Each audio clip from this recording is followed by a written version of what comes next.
You don't get the same access to computers and classes and programs, or even going outside and playing ball. I remember Jerry talking about he could hear them outside playing ball and horseshoes and stuff, and he's inside. And he's the innocent until proven guilty guy, and the guys that are convicted are outside playing. Doesn't make any sense. A female undercover RCMP officer began testifying today as a Crown witness in the trial of Chris Carbert and Anthony Olenek in the Lethbridge courthouse behind me in Alberta. Robert Kraychik reporting for Rebel News. The two defendants, Chris Carbert and Anthony Olenek, are both charged with conspiracy to murder. The Crown is alleging that they conspired to murder police officers. They're also being charged with unlawful possession of firearms for a purpose dangerous to the public peace. And they're also being charged with inducing damage valued at over $5,000 via mischief, given their participation in the 2022 Coutts protest and blockade. Olenek has a unique charge. Olenek is also being charged with unlawful possession of an explosive device for a purpose dangerous to the public peace. The men have pled not guilty to all charges against them. The charges against both Carbert and Olenek stem from their participation in the 2022 Coutts protest and blockade, where a bunch of demonstrators across an approximately 3-week period intermittently obstructed cross-border traffic between Canada and the U.S. at the Coutts Sweetgrass crossing, which links Alberta and Montana.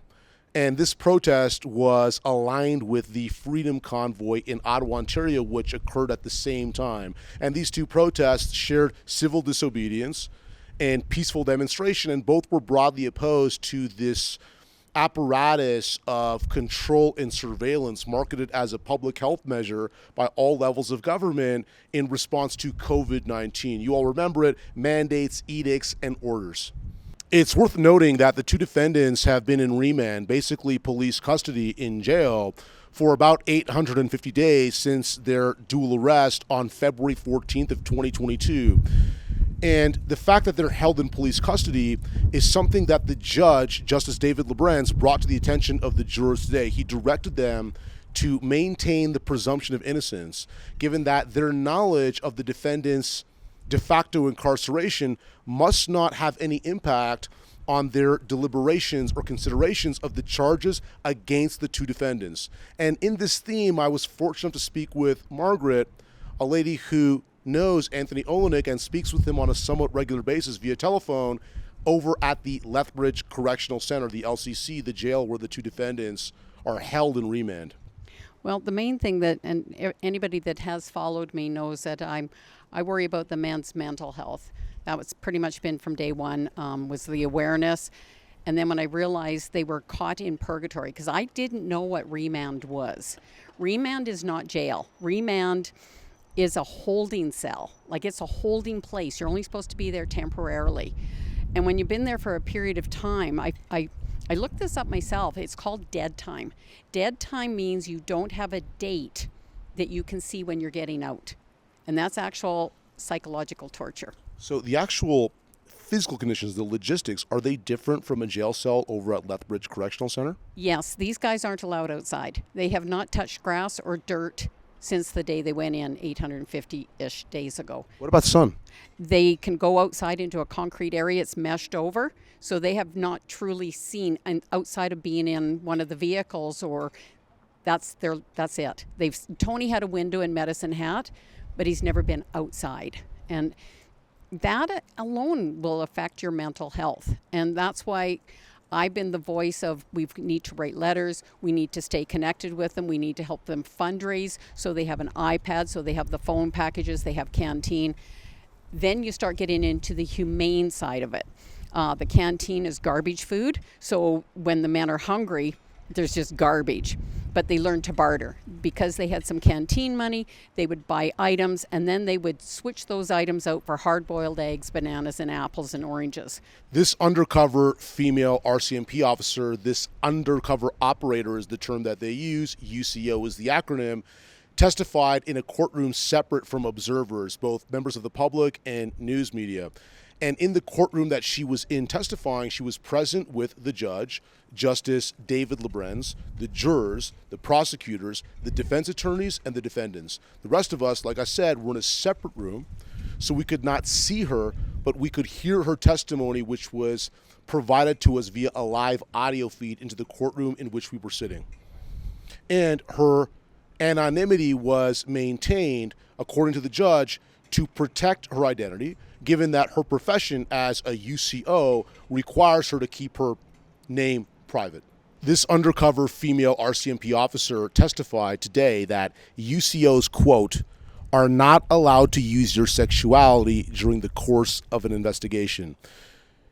She stated that the RCMP has policies prohibiting the use of sexuality. Whatever exactly that means was not made clear in the context of their undercover investigations. So now they're in trial, and this is disturbing, because when Tony and Chris are going back to the remand right now, they will be strip searched, violated, and then they have to go through an X-ray machine. Every day. Every day. Every day of proceedings. Every day of proceedings. That's not humane. People put up a fight going through X-ray machines at airports. These men don't have a choice. They are innocent until proven guilty. They're being violated, and now we do not know what that's going to do to their physical body. Lead prosecutor Stephen Johnston also asked this female undercover RCMP officers if digital recording devices were surreptitiously placed in strategic locations in order to capture evidence of this undercover investigation at Coutts. So, for example, some sort of secretly placed camera or microphone in a place where the undercover investigators are expecting to meet with subjects or targets of their investigation.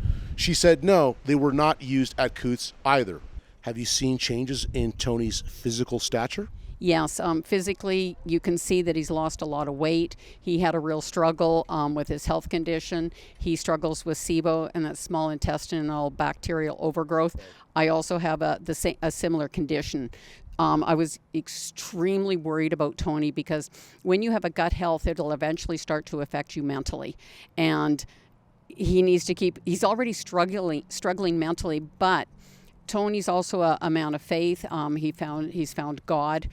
He's read the Bible a couple times. Faith is pulling him through right now, which is good. And the same as Chris. While being questioned by lead prosecutor Stephen Johnston, this female undercover RCMP officer testified that digital recording devices such as body cameras and on-person microphones are regularly used by the RCMP in its undercover investigations. However, when asked whether or not these devices were used by her or others at the Coutts protest and blockade by RCMP officers that were there in a professional investigatory capacity, she said no. When asked why there was this difference, why were these devices not present or not used by the RCMP at Coutts, she said she did not know why, and that question was for somebody else. And right now, the food that they're getting while they're here at the Lethbridge courthouse is disgusting. They get a sandwich with a possible cheese slice in it. One day, Tony's a plumber. He says, I can pull things out of drains with my bare hands that nobody else would touch. He did not want to touch this fleshy meat, whatever it was between the two pieces of bread. He said it was gross. Now, here they are in a courtroom. They need food, and they need proper food. Last fall, they ended up with rotten food. They ended up with 6-day-old egg salad sandwiches. We hope you folks out there in the Dear Rebel News audience agree with us that this trial is very important and very newsworthy and worth reporting on. So understand that we can't do this journalistic enterprise for free. We depend on our audience to fund our operations because we don't get funding from the federal government. We're not getting payouts on the digital platforms because we're basically demonetized across the board. So please help us out. Visit truckertrial.com and stay up to date with our ongoing coverage.